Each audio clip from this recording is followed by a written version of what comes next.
I'm someone whose life is as colorful as my collection of novelty ties. My friends often joked that if curiosity killed the cat, I was on my ninth life. So, when I found myself wandering down Maple Street on a particularly sunny afternoon, my attention was immediately captured by the whimsical sign in the window of the Everything Emporium. The sign's challenge seemed to wink at me personally. If we don't have it, you win $1 million. It was as if fate itself had thrown down the gauntlet, and I was never one to walk away from a challenge.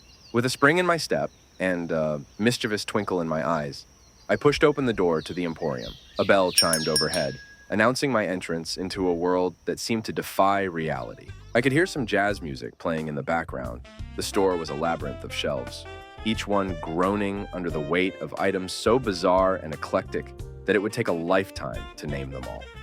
It was like stepping into the attic of the universe, where every oddity and treasure had found a home. Welcome to Everything Emporium. How can I assist you today? A voice belonged to an elderly man, whose smile was as warm as the afternoon sun outside. His eyes, hidden behind thick-rimmed glasses, sparkled with the kind of knowledge that only comes with age and experience.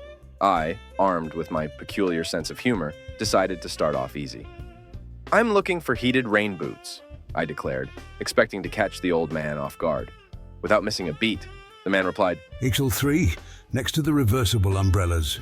My grin wavered, but held strong. I ventured further into the absurd. "An automatic refilling water bottle?"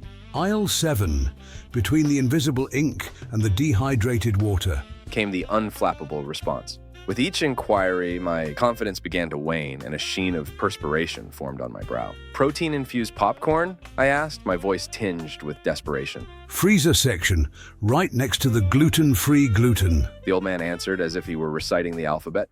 My mind raced as I tried to think of something, anything, that could stump this seemingly omniscient storekeeper. "Instant confidence deodorant?" I asked, the irony of the request not lost on him. Self-help section, top shelf, left corner. The man replied, as calmly as if he were discussing the weather. It was then that I realized I might have met his match. The Everything Emporium was living up to its name, and the old man was its gatekeeper, holding the keys to a kingdom of infinite possibilities. But I was not one to give up easily. I dug deep into the recesses of my imagination and finally unearthed an item so rare, so mythical, that it surely couldn't exist within these walls.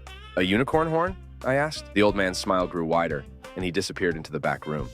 Moments later, he emerged, triumphantly holding a small glass case containing a spiraled horn that shimmered with an otherworldly glow. An authentic unicorn horn, certified by the International Mythical Creatures Association, he proclaimed. My mouth hung open in disbelief.